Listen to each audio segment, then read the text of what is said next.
ముందుగా మేషరాశి వాళ్లకు మేషరాశి యొక్క నక్షత్రాలు అశ్విని నక్షత్రం 1, 2, 3, 4 పాదాలు, భరణి నక్షత్రం యొక్క 1 మరియు 2, 3, 4 పాదాలు, కృత్తికా నక్షత్రం యొక్క 1వ పాదం వాళ్ళకి ఈ వారమంతా కూడా చాలా మిశ్రమమైనటువంటి గ్రహస్థితులే గోచరిస్తున్నాయి.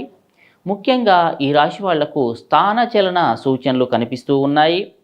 అనవసరమైనటువంటి ప్రయాణాలు చేసే అవకాశాలు ఈ మేషరాశి వాళ్లకు ఈ వారంలో గోచరిస్తూ ఉన్నాయి. మానసికమైనటువంటి ఆందోళన కూడా కొంత పెరిగే అవకాశాలున్నాయి మేషరాశి వాళ్లకు. మరియు ఖర్చు విషయంలో తీసుకుంటే అధికమైనటువంటి ఖర్చు కూడా ఈ వారంలో మేషరాశి వాళ్లకు గ్రహగతుల వల్ల కల్పిస్తూ ఉన్నది. మరియు బంధుమూలకంగా ఎక్కువ ధనం అనేది ఖర్చు అయ్యే అవకాశాలు మేషరాశి వాళ్లకు కనిపిస్తూ ఉన్నాయి. విదేశీ యానాలకు చేసే వాళ్ళకు మాత్రం కొంత అనుకూలమైనటువంటి గ్రహస్థితి ఉన్నది మేషరాశి వాళ్లకు. వృత్తి ఉద్యోగాలలో మిక్కిలి మరియు వ్యాపారాలలో కూడా కొంత వ్యాపారంలో కూడా అధికమైనటువంటి ఫలాలు వచ్చే అవకాశాలు మేషరాశి వాళ్ళకు కనిపిస్తూ ఉన్నాయి. అనుకూల ఫలితాలే ఉన్నాయి. ముఖ్యంగా మేషరాశి వాళ్లకు వృత్తి ఉద్యోగాలు వ్యాపారంలో కానీ పనిలో కానీ శ్రమ మాత్రం కొంత అధికమయ్యే అవకాశాలు కనిపిస్తూ ఉన్నాయి. పని ఒత్తిడి అనేది కొంచెం ఉంటుంది.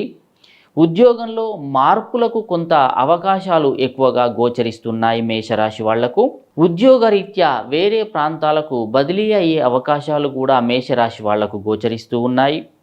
మానసికమైనటువంటి భయము కొంత ఆందోళన అనేది కనిపిస్తూ ఉన్నది. ఈ యొక్క సమయంలో మేషరాశి వాళ్ళు చాకచక్యంగా వ్యవహరించాలి. పనులు చేసేటప్పుడు కొంత ఆలోచన విధానాన్ని మార్చుకొని కొంత ఆలోచించి పనులు చేసినట్టే మంచి ఫలితాలు గోచరిస్తాయి.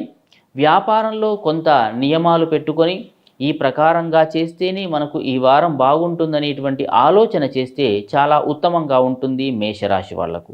కనుక మేషరాశి వాళ్ళు ముఖ్యంగా విష్ణు సహస్రనామ పారాయణం ఆచరిస్తే ఈ వారము రోజు కూడా సాయంకాలము విష్ణు సహస్రనామ పారాయణం చేసినట్లయితే మంచి అనుకూల గ్రహగతులనేవి మేషరాశి వాళ్ళకు కనిపిస్తాయి. మీ అదృష్ట సంఖ్య 5.